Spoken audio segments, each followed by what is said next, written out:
mugamba mutya baganda baffe bansuubira nti mulansiibye bulungi. Tukyaliyo tutoba n'obusajja mpola naye nga motoka zaffe bazibulookinze emabega era pulezidenti n'asalawo tusooke tuyimirire wano. Yagambye tetuvaawo abasajja ndowooza mubulaba omukulembeze waali wano deni obusajja buli esaidi zaawo. Misketra obugamu butya olikiriya cyane ekyakabi nyinza obutabatambuza batuuse eri gye pulezidenti ali seefu. Pulezidenti ali seefu muno wano, pulezidenti waali ali seefu. Ananga obusajja kyebutukola mu kifo kyetuta ne tugenda ne tulya bakomasha tetulina kyetwalidde bulyawo sebo bulyawo, naye nga mwongere okusabira pulezidenti kubanga ffe tetulina kyetusobola kukola. Kimanyi nti abasajja balina emundu balina buli kimu, naffe tetubatidde era tugamba ekiba kibi tulina okufuna enkyukakyuka. Baganda baffe temweraliikirira, temutya, ono ye twamukwasa Mukama Katonda. Odda sayidi zeeno ndowooza zikabangali muziraba zibulokinze emotoka zaffe, tusobola kweyongerayo.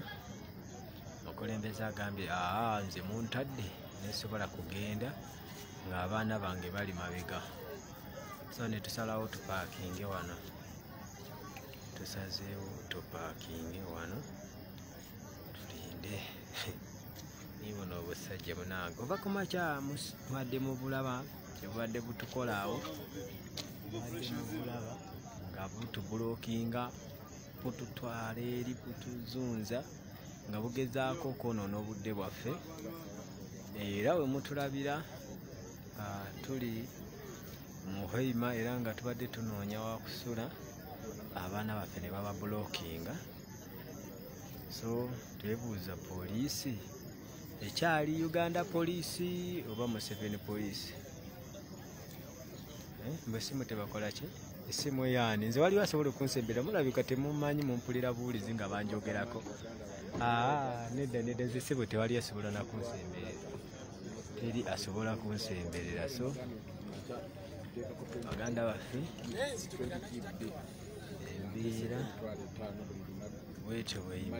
embeera bwetyo bweyimiridde munange. So baganda baffe baana ba Hoima leero mutulazeeko, mwebale. Ono security eri taiti temweraliikirira, security eri taiti eno security gye baatuwa buli ango emigemera wala. Eno security ye yaffe bano bagambye temusembera ono omuntu waffe, so tewabaawo omuntu asembera. So baganda baffe ono agambye lwaki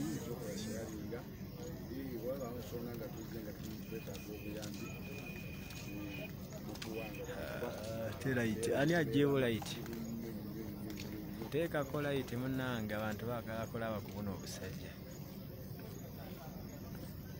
Byanga is having almost 90 viewers and Muchamundi is in the studio munange. Abantu baagala kulaba pulezidenti waffe baali seefu, ne bannange obusajja kye butukola mu lubuto.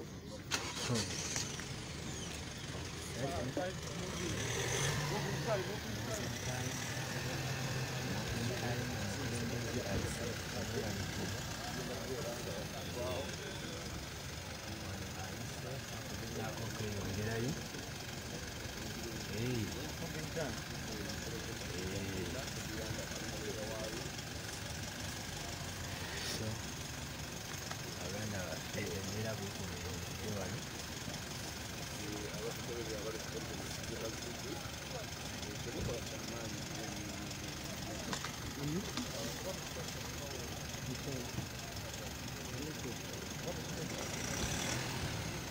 Komanda Akileo mu ango mumulaba oyo naye yagamba kufa n'obutanyagwa. Abatamumanyi oyo Kamanda Akileo. Kulomba Ghetto TV munaatufunye kwange efunyemu obuzibu ne bannange nene enjala ennuma n'okunnuma bulinayo ebbiri mu nnyambe 8.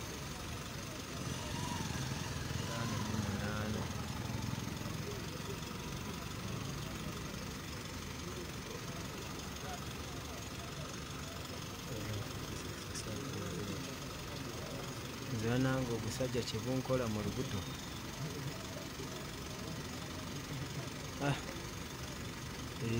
ofunayo ebbiri olwasa nga tufuna ekikomando nga twebaka munnange tubeera mu bino n'okulya tetulya naye n'enjala eba tekuluma wabula bw'otuula wansi awo olabira obuzibu. Ashira Ghetto TV taata omuliro gukuweddeko nina naye badde mpulumu bakyali mu nteeseko badde bambuuza abantu badde beebuuza Ghetto TV ekolera ani? Ghetto TV ekolera Uganda eyakati ewaita Uganda empya ate talina buzibu oyo mwana waffe mumujjukira bulungi nga bamukuba ese obusajja sayidi eno mubulaba yakirako waffe munnange oyo mumulaba awo tavaawo oba mpewo oba nkuba tavaawo bambi akaanaako era Katonda muwe emikisa. obiyanga naawe oli w'amaanyi kiganda kyange eshegeera mwana tulina kulemerako kulwana kiganda kyange natefiiriza bingi naye n'abawagizi bo nabo bagambye beefiiriza bingi mwana naye batukolera tusinga mwebale kubeerako mwebale abadde bambuuza Ashirafu waali abadde atuusaako ku ssimu munnange ateekeko ku ssimu endala ali bambuuzaamu Airtel please andabe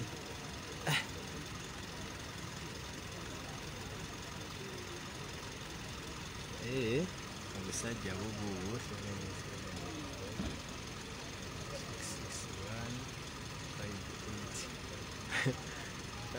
Ashirafu kuva ku makya oyinako ewalidde bambi oba naawe olinga nze naye inshallah engule tuli bakujjambala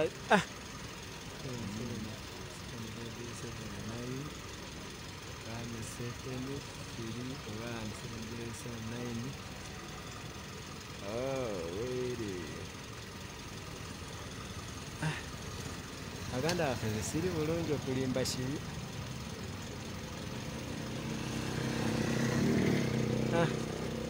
adde bambuuza Airtel obusajja buwaawo busimbye layini naye tetubutya ate tewulina kyekutugamba konvoyiri eri naye zisigadde mabega zisigaddeyo neera pulezidenti agambye wano tetuvaawo nga tetuzirina so baganda baffe omukulembeze aliwakaalise omulaba manyi mwe mumanyi okusomera ebbaluwa mubaasa bamulabye bannange bamulabye tugende maaso Ashirafu ako bambi bwa Katonda yakajjawo katuleetera ne bannange okufuna akaana myaka bwe giti naye nga kayinalo mwana yalemerako ne bamufuwa kamulali n'agamba bakufa nze sigenda kutabi n'ebyuma igaka n'akaana sitoleki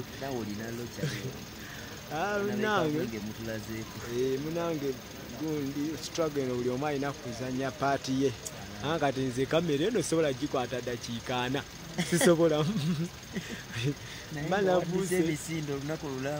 kuddukako nkusobola naye kamera tatekwata kamera tereza kamera waliwo n'abaana bakugaa gwe tereza kamera simula kamera ne baagala n'okuvuma batudde no mu AC baliyo AC zibafuwako tereza kamera simula kamera kandabe ono agambye Ashirafu mubuuze akole ki Ashirafu mumbuulize weni will he unblock me on Ghetto TV sinza blocking abantu erinnya lyo liteekeko bambi mbeera mu kukola ababeera ku manyiseta babeerayo Yes. Simanyi musango gweyako. Tusobodde okweyongerayo mpola mpola mpola mpola. Oyinza ogamba oti tuli mu lutalo baganda baffe. Naye bannange teri kuzikiza bambi ate bulabika nabo okuva ku makya tebalina kye baalidde. Ndabika ndabyeko wano ka message munnange. Ndabika ndabye wano ka message. Yes. Nfunyeyo emitwalo 2 bannange neyanziga banyanzisindise. Aisha Matovu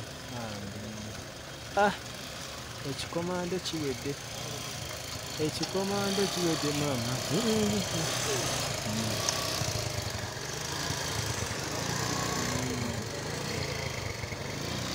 Ekikomando Airtel nayo ndaba alinaku empaddeyo 50. Brenda Nakaya bambi neyanzisa neyanzeege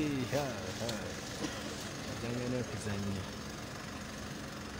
Yeah. Yes. Bambi bulabika kuva ku makya tebunalya bambi. Yeah.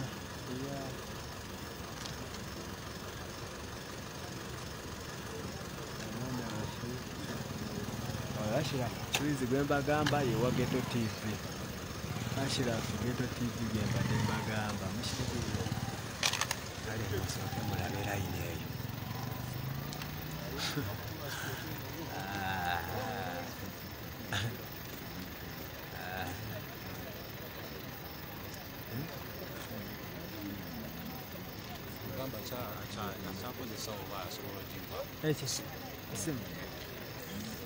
Ashira Ghetto TV unabadde ayogera naawe okyakozesa obusobola ojimpa. Thank you. So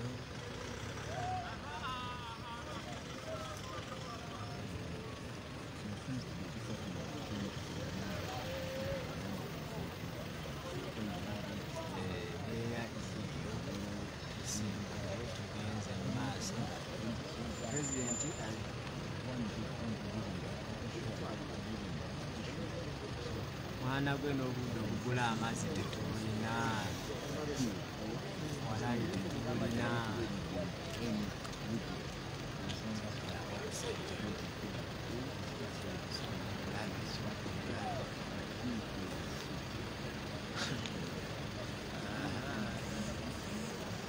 Abula Bosco watya?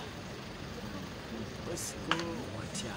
Naye bano abaana b'oliko tuli bavubuka bato aywansibisadeko akasambu Derigi Emmanuel bambi neyanziza neyanzeege ne John omutwalo mufunye bambi neyanziza neyanzeege.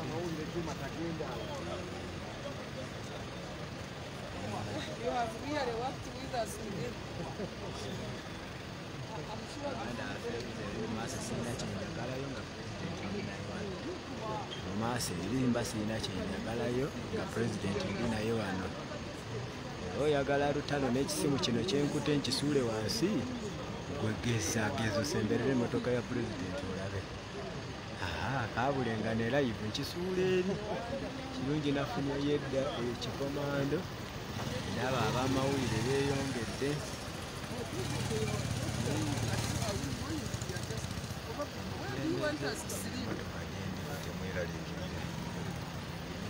Kati bisigadde bifeere abalala kabadde bawona. Nesibaawo.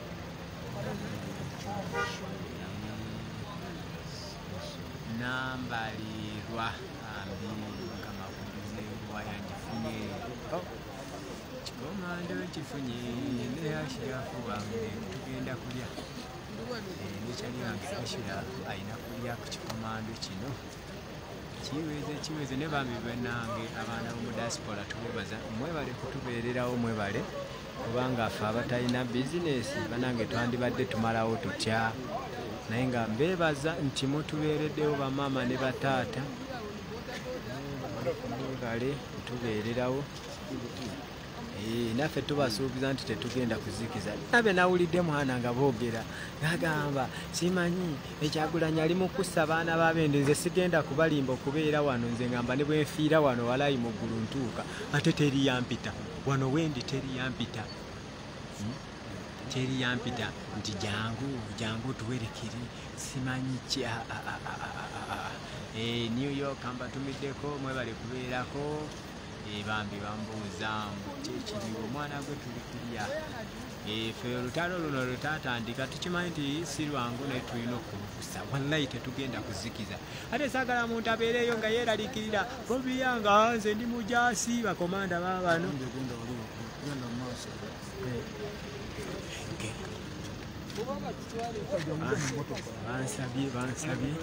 Bansabye okusembera. Omukulembeze kasayogera nti semberako wano, ekyo kiba kirwadde. Embeera erimu muganda wange,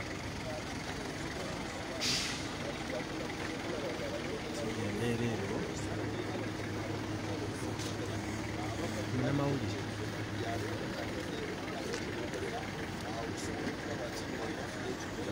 Sajja mubulaba myaka gyaffe nno.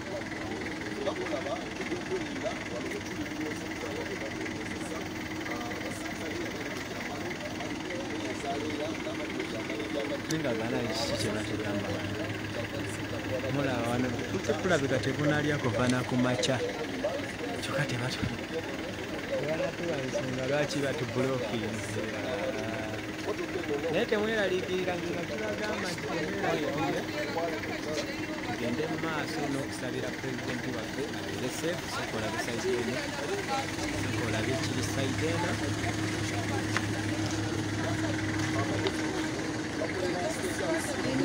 Enamba emotoka eno terina namba puleti, emotoka eno terina namba puleti.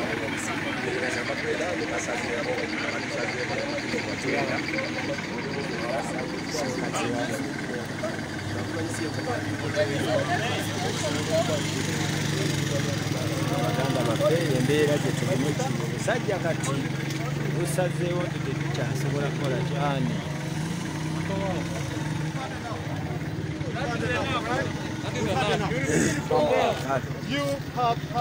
Kale embeera bwetyo bweri. Kale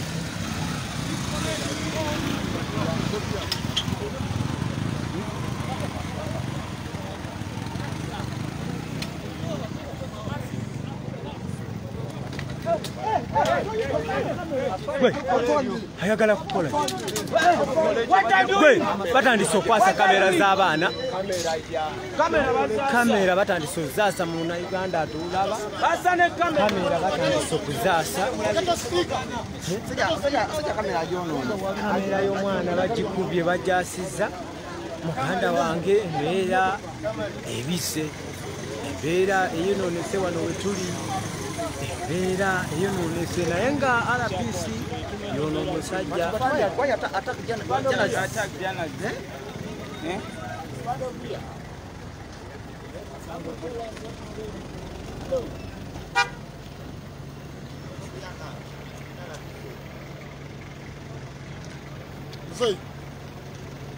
afande aja ba oli amuyita gwe muyita nti bamwagala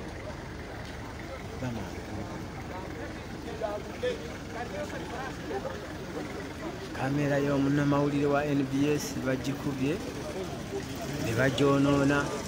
Sajja gyonoona, so embeera yeeri wano baganda baffe.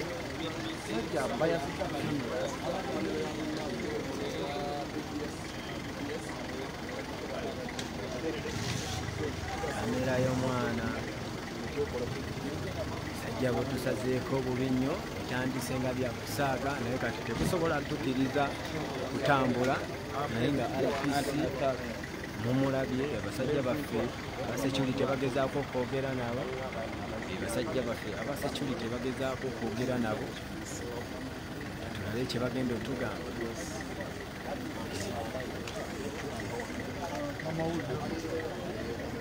so era bwekyo bwino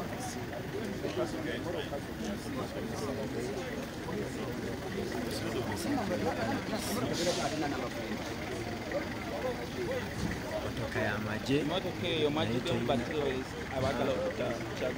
terina namba plate yalinga mesage eyo etambule abasajja baagala tumalawo munange ekyokulya abasirikale abapoliisi okulaga nti n'abasirikale bayeekera abatuuzi baabo bayingidde mu motoka teriko namba plate kyo kisanga Uganda kati eyo bwekutomera ogamba motoka kyentomedde abaddemu bateralisi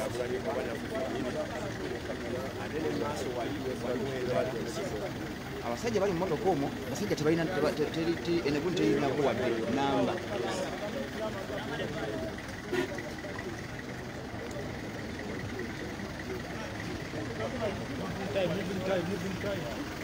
kyona temuleka mwana wano wenna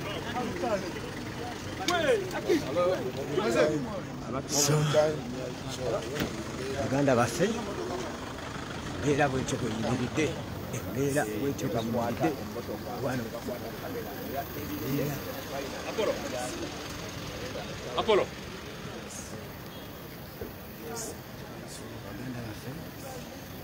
basobodde okwogerako naye n'agamba muyingire mu motoka zammwe so tugende maaso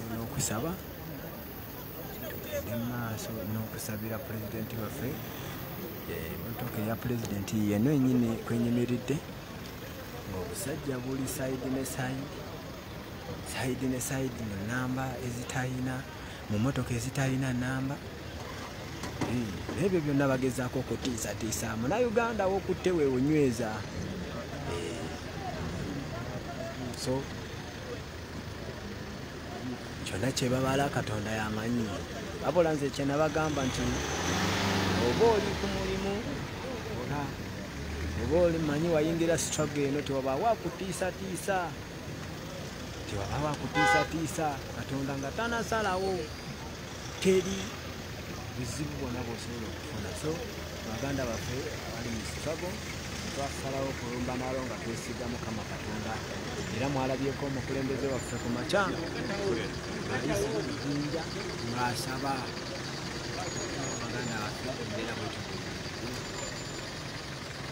tasobodde okufuna okutuwaguza omukulu bw'ayogeddeko ne RPC era tasobodde okuta eyongerayo tugende maaso n'okusabira pulezidenti waffe bakomanda bonna ndowooza mubalaba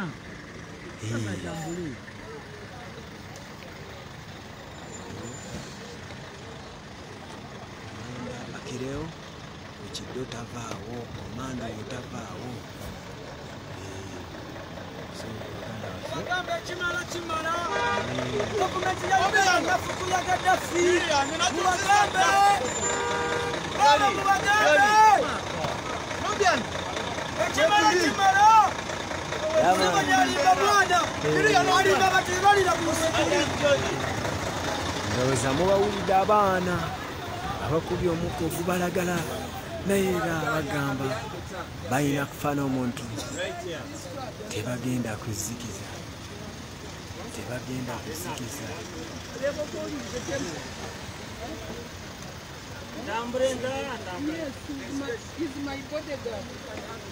alimba abantu mwe yalwanira mu nsiko koza agamba olutalo lwajangu linnyo waneno jangu wano Museveni abamutuukira bamugamba alimba abantu mwe yalwanira mu nsiko lw'amatawuni na bibuga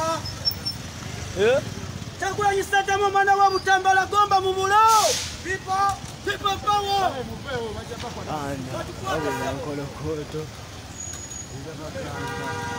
osaaga bagamba osaaga bagamba esaaga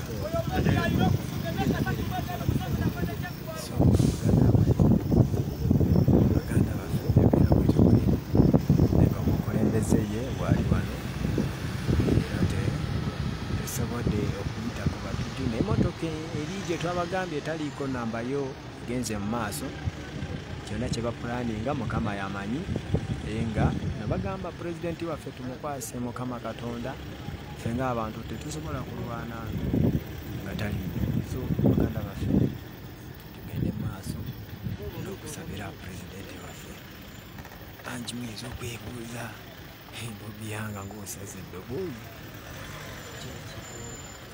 sajja bwogenda mu maaso n'otuwerekera ezo motoka zemulaba oba otuwerekera ankuyita okuwerekera simanyi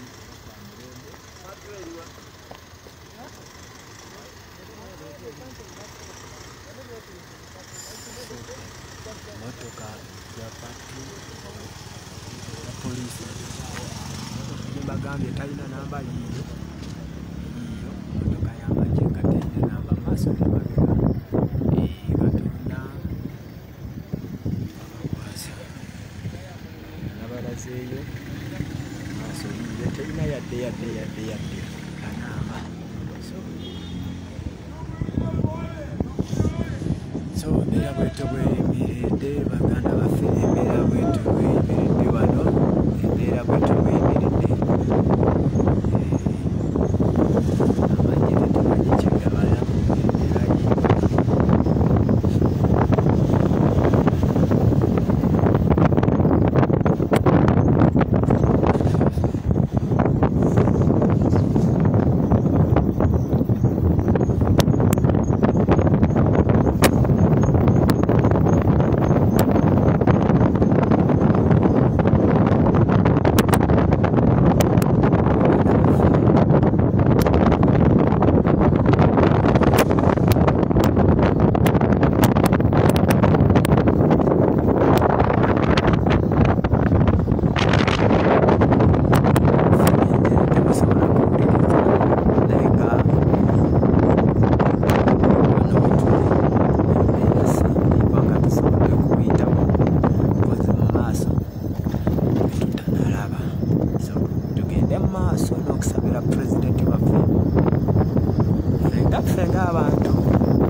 So baganda waffe era bwetyo bweyimiridde naye nga tugenda tukyagendera ddala mu maaso n'omukulembeze waffe ow'ekkumi His Excellency Robert Kyagulanyi bwe twakwasa Katonda musajja yalina famire ennungi ng'alina bizinesi ze ennungi ng'alina busaabalabiiti alina mmotoka ze nga ziwerako nga talina kye yeegomba naye n'asalawo alwanirira omuntu wa wansi. Bwe nalaba ekyo muganda waffe muganda wange mpuliriza neŋŋamba nze lwaki siina kye nina neŋŋamba nange mbaddeyo obulamu bwange n'omubiri gwange amanyi gye gavugira we mbeera mu maaso wali ku front line saagala kumanyi bali kutte naye nga terikutte pulezidenti wange. So baganda baffe naffe tetugenda kukola ki naffe tetugenda kuzikiza mujjukira mu luyimba freedom ayimba tekusitugeba buliife tukimanyi nti yokununula eggwanga kyetubakatako abaana ba Uganda era manya tumutunulira ebikyamuno sirikireyo buulidde mu nsi y'olukwe naffe yabakulwanirako gweno sirigira gy'olyobiru sadasi jjukira nti ne bubeera bumi nga bwakunganye engo bugitwala terinya no matter your age, no matter your sex, no matter your religion, no matter your tribe, whether educated or uneducated, it's a revelation for two generations. Whether you are a doctor or a farmer, whether you are a teacher or policeman, could have be a taxi driver or a student, could that be a lawyer, could that be a soldier, we are fighting for freedom. So baganda baffe nawulira oluyimba olwo neŋŋamba nange sigenda kutukula nga pulezidenti wange asazeewo nga talina kye yeegomba ate sinze nzeka n'abaana abalala basalawo. Baganda baffe olinaava eri naegamba nti anti oli ali mu kusa abaana babendeze olaayinza olagamba nti bali mu kusa abaana babendi nedda nze kino kyogedde misana teri yampita nti jangu otwegaddeko era teryansasula. So twasalawo okulwanirira ensi yaffe nga pulezidenti waffe eyasooka otuggula amaaso n'agamba abavubuka musobola.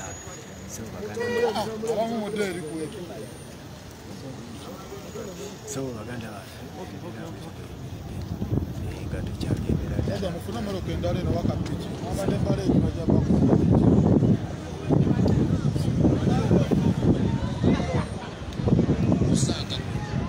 nno ekibuga kyonna bakiweze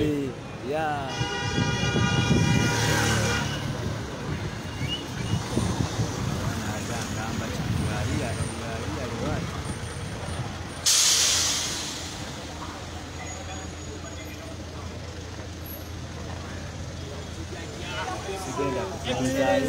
sigenda tunuzaayo wetugenda essula naye kambeerekereze tutuuse wetugenda okwebaka baganda baffe sigenda tunuzaayo kamera naye kambeerekereze yatunaddamu amaanyi g'abantu wetugenda okwebaka nze kambasiibule naye ngaakanamba kekubanga ofunako ofunyeeyo tukanyigirako munnange tetulwana kakomando obimanyi kuva kumakya ndowooza abamu mugamba igo byanga getumanyi ngaabadde walwali nnyo leero nga talina gundi maanyi amaze funa kinaaki naye kati tufunye wano nange